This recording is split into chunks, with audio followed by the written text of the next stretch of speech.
BJP পরিচালিত সরকারে এই 2 মাসে প্রায় 6 থেকে 8টা নারী নির্যাতন, নারী ধর্ষণ, ইভেন ভেরি রিসেন্ট যেটা দেখলাম আপনার সোদপুরে প্রকাশ্যে একটি যুবতীকে কুপিয়ে খুন করলো। আইন শৃঙ্খলা তলানিতে চলে যাচ্ছে, এদের বিরুদ্ধে কঠোর ব্যবস্থা নেওয়া দরকার। তিলোত্তমা উপরে যখন অত্যাচার হয়েছিল আমরা কেউ দেখেনি ওটা কোন ধর্মের মানুষ, কোন জাতের মানুষ। সব থেকে বেশি তিলোত্তমাকে নিয়ে প্রতিবাদ আইএসএফ করেছে। শুধু তাই নয়, ফুরফুরা শরীফে পীর সাহেব পীরজাদারাও তিলোত্তমার জন্য রাস্তায় নেমেছিল, ক্যান্ডেল মার্চ করেছিল। যখন মমতা ব্যানার্জির যাওয়ার সব থেকে বেশি দরকার ছিল তখন তিনি উল্টে বলেছিলেন যে খদ্দের ধরার জন্য দাঁড়িয়েছিল, ও প্রেগনেন্ট ছিল, ও কি বলে অ্যাফেয়ার্স ছিল, এইরকম বলে শরীর থাকলে একটু যেমন জ্বর টর হয় এই ধরনের হয় বলে ঝালমুড়ি খেয়ে অ্যাড দিল দেশের প্রধানমন্ত্রী নরেন্দ্র দামোদর দাস মোদী, সেই ঝালমুড়িওয়ালাদেরকে উচ্ছেদ করছে বিভিন্ন স্টেশন থেকে। সুতরাং এর জবাব তো দেবে বাংলার মানুষ। এখানে একটা ঘুগনির দোকান করে সংসার চালাতো প্রায় 30 বছর, 20 বছর, 15 বছর ধরে ঘুগনির দোকান করতো, সেখানে এসে আপনি বুল্ডোজার চালিয়ে দেবেন, এটা হতে পারে?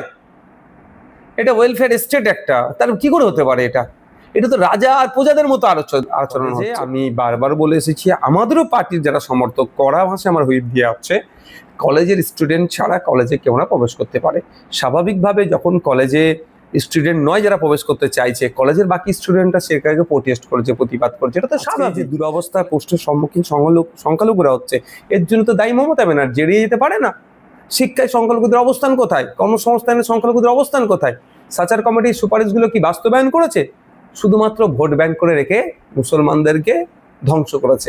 ঠিক বাংলাদেশের মেয়েদের বিচারণের ক্ষেত্রে হোক, কর্মস্থলে হোক, আর স্কুলে হোক, আর বাড়িতে, সব জায়গায় যেন সেফটিতে থাকে, এটা ইনশিওর করা দরকার সরকারের। এই পরিস্থিতিতে সরকারের আইন শৃঙ্খলা ব্যবস্থা নিয়ে আপনার মূল্যায়ন? দেখুন, ব্যাপারটা হচ্ছে নারী নিরাপত্তার ক্ষেত্রে বারবার প্রশ্নের সম্মুখীন হচ্ছে আমাদের পশ্চিমবাংলা সরকার।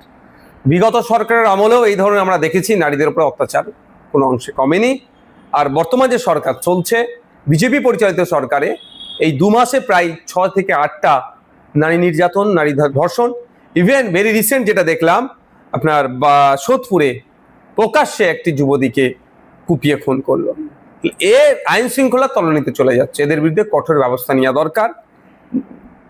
মহিলাদের উপরে যারা অত্যাচার করছে তাদের বিরুদ্ধে সর্বোচ্চ শাস্তির ব্যবস্থা করা হোক। বিধানসভায় গুন্ডা দমন আইন পাস হয়েছে, আপনি একজন বিধায়ক হিসেবে ধর্ষণ ও নারী নির্যাতনের বিরুদ্ধে আরো কঠোর আইন আনার দাবি বিধানসভায় তুলবেন? দেখুন, অপরাজিতা বিলের ক্ষেত্রে যেটা এনেছিল সেটাকে কিন্তু আমি বিরোধিতা করিনি। কিছু কিছু ওর মধ্যে গ্যাপ ছিল, সেগুলোর আমি সমালোচনা করছি। আমি বারবারই ক্ষেত্রে শুধু আপনি নারী বলতে নাই, পুরুষের নিরাপত্তার জন্য আমি বারবার সোচ্চার হয়েছি, আগামী দিনেও সোচ্চার হব। আর বিশেষ করে যারা যে শিশুদের উপর যারা যৌন নিপীড়ন করছেন, অত্যাচার করছে, তাদের বিরুদ্ধে তো সর্বোচ্চ শাস্তি আনা দরকার, তাদেরকে তো ডেথ পেনাল্টি দেওয়া দরকার। বারুইপুরের এই ঘটনা নিয়ে যখন বিজেপির মুখপাত্র দিলীপ ঘোষকে যখন প্রশ্ন করা হয়, তিনি তখন বললেন যে এখন মুসলমানদের উপরে আঘাত এসেছে বলে তখন কি গা জ্বালা করছে। আপনি এই বিষয়টা কিভাবে দেখছেন? দেখুন, ওটা অবাঞ্ছিত কথা বলছে, ওনার নাম যত নেবেন আমার মনে হয় ওনাকে সমাজ থেকে বয়কট করা দরকার। অর্থাৎ এই ধরনের প্রশ্ন যদি উনি কথা বলেন, ওনাকে এড়িয়ে চলা দরকার। আর ওনার মুখে লাগাম দেওয়ার জন্য আমি বিজেপির ঊর্ধ্বতন নেতাদের কাছে অনুরোধ করবো যে ওনার মুখে লাগাম দিক, যেভাবে উনি অবাঞ্ছিত কথা বলছে। তিলোত্তমা উপরে যখন অত্যাচার হয়েছিল আমরা কেউ দেখেনি ওটা কোন ধর্মের মানুষ, কোন জাতের মানুষ। সব থেকে বেশি তিলোত্তমাকে নিয়ে প্রতিবাদ আইএসএফ করেছে। শুধু তাই নয়, ফুরফুরা শরীফে পীর সাহেব পীরজাদারাও তিলোত্তমার জন্য রাস্তায় নেমেছিল, ক্যান্ডেল মার্চ করেছিল। ওটা হয়তো দিলীপ ঘোষ ভুলে যাচ্ছে।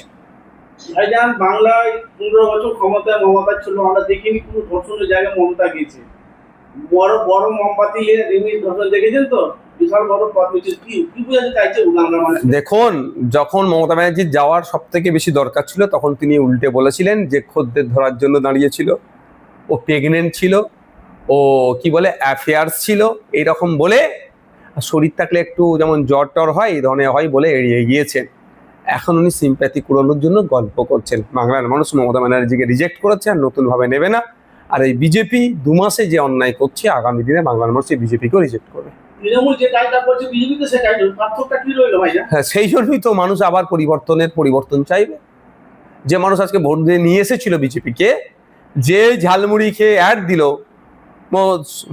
দেশের প্রধানমন্ত্রী নরেন্দ্র দামোদর দাস মোদী, সেই ঝালমুড়িওয়ালাদেরকে উচ্ছেদ করছে বিভিন্ন স্টেশন থেকে।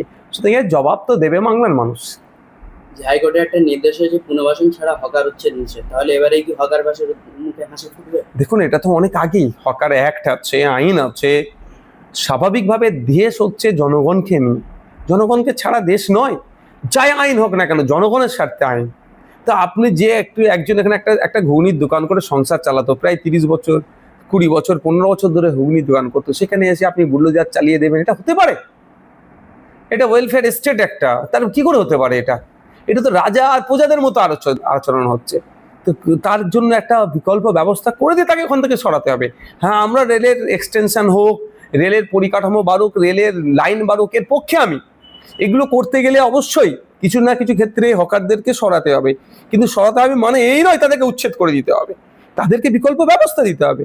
অবশেষে কোর্ট অর্ডার করেছে, মানতে বাধ্য কোর্টের অর্ডার।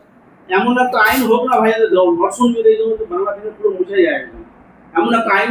দেখুন, ব্যাপারটা হচ্ছে আইন আছে, আইনের ব্যবহারটা ঠিক করে করতে হবে। আইনের যদি ব্যবহার ঠিক করে না করা হয়, তাহলে যারা এই ধরনের, যাদের মনে এই ধরনের নোংরামি আছে, তারা সাহস পেয়ে যাবে। আমি চাই ফাস্ট ট্র্যাক কোর্টের মাধ্যমে এর নিষ্পত্তি হোক। ভাইজান তো বলছে আমরা ক্ষমতা এলে যে কাজটা করতে পারেনি বিরোধী, সেই কাজগুলো আমরা করে দেখাবো। ধর্ষণ মানে রাস্তায় প্রকাশ্য ফাঁসি। দেখুন, যুক্তরাষ্ট্র পরিকাঠামোর কিছু নিয়ম নীতি আছে, আইন আদালত আছে, তার বাইরে আমি যেতে পারবো না। যে আমরা বিগত কয়েকদিন একটা ভিডিও সামনে আছে যে ভাঙড় যে কলেজ আছে, ওই কলেজের দুটো দল হয়ে গেছে, এই বিষয়ে কি বলবেন? আমরা দেখছি যারা 11-এ পড়ে, কলেজেও পড়ে না, তারাই গিয়ে ছাঁটা মারছে। হ্যাঁ, এইটা নিয়ে একটা বিতর্ক হলো, দেখেছি, আমিও দেখলাম মিডিয়ার মাধ্যমে। কলেজে আমি বারবার বলে এসেছি, আমাদেরও পার্টির যারা সমর্থক, কড়া ভাষায় আমার হুইপ দিয়ে আছে, কলেজের স্টুডেন্ট ছাড়া কলেজে কেউ না প্রবেশ করতে পারে। স্বাভাবিকভাবে যখন কলেজে স্টুডেন্ট নয় যারা প্রবেশ করতে চাইছে, কলেজের বাকি স্টুডেন্টরা সেটাকে প্রোটেস্ট করেছে, প্রতিবাদ করেছে, এটা তো স্বাভাবিক। কলেজের মান শান শওকাত যেন ঠিক থাকে সেটা দেখার দরকার। বিগত আমলে তৃণমূল কংগ্রেস তো কলেজটাকে পার্টি অফিস বানিয়েছিল, সেটা আর নতুন করে হতে দেবো না। 15 বছর বাংলা ক্ষমতা ছিল মমতা, বাংলার মানুষ মুসলমান বেশি ভোট দিয়েছে। আজ বাংলাদেশে মমতা বাংলার নেয়, আজ বিজেপিকে বাংলা এনেছে। মমতা যে কাজটা করছে বিজেপি তো সরকার, সেই কাজটা পাত্রটা কি রইল? মমতা ব্যানার্জির দায়িত্ব নিয়ে বিজেপিকে পশ্চিমবাংলায় এনে দিয়েছে। শুধু সংখ্যালঘুদের ভোট নিয়ে সংখ্যালঘুদের তোষণের নামে সংখ্যালঘুদের শোষণ করেছে। আজকের এই যে দুরবস্থা পোস্টের সম্মুখীন সংখ্যালঘুরা হচ্ছে, এর জন্য তো দায়ী মমতা ব্যানার্জি। এড়িয়ে যেতে পারে না। শিক্ষায় সংখ্যালঘুদের অবস্থান কোথায়? কর্মসংস্থানে সংখ্যালঘুদের অবস্থান কোথায়? সাচার কমিটির সুপারিশগুলো কি বাস্তবায়ন করেছে? শুধুমাত্র ভোট ব্যাংক করে রেখে মুসলমানদেরকে ধ্বংস করেছে। ঠিক বিজেপি যেটা করতে চাইছে, হিন্দু ভাইদেরকে ভোট ব্যাংক করে রাখতে চাইছে, হিন্দুদেরকেও শোষণ করবে। আচ্ছা, হুমায়ুন কবির কি মুসলমানের ঠিকা নিয়ে বসেছে? ওটা আমার থেকে আপনারা ভালো বলবেন। ভাইজান বলছি, বারুইপুরের এই কাণ্ডটা নিয়ে যখন অভয়ের মা কাকিমাকে প্রশ্ন করা হয়, তখন তিনি বলছেন যে আমার মেয়ের সেফটি জায়গা ছিল, বারুইপুরের কাণ্ডের সাথে এটা কোনো মানে তুলনা হয় না। তাহলে কি বাংলার মেয়েরা ঘরের ভিতর ছাড়া কি বাইরে কোনো সেফটি নয়, নাকি না ক্ষমতা পাওয়ার পরে পুলিশ চেঞ্জ হয়ে গেছে? আমার মনে হয় উনি কোন প্রসঙ্গে বলেছেন এটা আরো একটু ক্লিয়ার করে বলা দরকার। সেফটি মানে উনি যে একটা সরকারি জায়গায় ওনার মেয়ে কর্মরত অবস্থায় ছিল, এটাকে সেফটি জোন বলছে, কি বলছেন এটাকে একটুখানি এর করা দরকার। কারণ ওনার মা বিজেপির বিধায়িকা মানে এ নয় যে ব্লাইন্ডলি আমি ওনার মায়ের বিরোধিতা করবো, এটুকু আমার একদম প্রকাশ্যে বলছি। ওনার মায়ের বক্তব্যটা আগে পুরোপুরি জানতে হবে কোন বেসিসে বলছে সেফটি জোন। তবে আমি এটুকু আশা করবো পশ্চিমবাংলার মেয়েদের বিচারণের ক্ষেত্রে হোক, কর্মস্থলে হোক, আর স্কুলে হোক, আর বাড়িতে, সব জায়গায় যেন সেফটিতে থাকে, এটা ইনশিওর করা দরকার সরকারের। যে আমরা দেখতে পেলাম বাড়িগঞ্জেতে বেশ কয়েকদিন আগে তৃণমূলের লোকদের মারধর করা হলো, তাহলে ওরা কি 15 বছর মেরে রেখেছে বলে আজকে কি তারা এরা প্রতিশোধ তুলছে? দেখুন, আমি কোনো মারামারিকে কোনো দিনের জন্য প্রশ্রয় দিইনি, রিকগনাইজ করিনি, এটার বিরোধিতা করি। কিন্তু পাপ করলে জানেন তো কোনো না কোনো ক্ষেত্রে ফিরে আসে। 21শে জানুয়ারি 2023 সাল কলকাতায় আমাদের পার্টির প্রতিষ্ঠা দিবস হচ্ছিল। আমাদের পার্টির ভাঙড়ের ছেলেরা যখন ওখান থেকে গাড়ি করে আসছিল, তৃণমূল তখন সেখানে হামলা চালিয়েছিল, একাধিক মানুষকে হসপিটালাইজ করেছিল। আমি পৌঁছেছিলাম, আমার গাড়ির উপরে হামলা চালিয়েছিল। আমরা ভুলে যাচ্ছি না, বিভিন্ন মিটিং মিছিলে যাওয়ার পথে বা ফেরার পথে তৃণমূল কিভাবে হামলা চালিয়েছিল আমাদের খেয়াল আছে। আজকে সে তারা পাপ করেছে, পাপের ফল ভুগছে। তবে এই যে মিছিলে আক্রমণটাকে আমি কোনোভাবেই স্বাগত জানাচ্ছি না, এর আমি বিরোধিতা করছি। Thank you.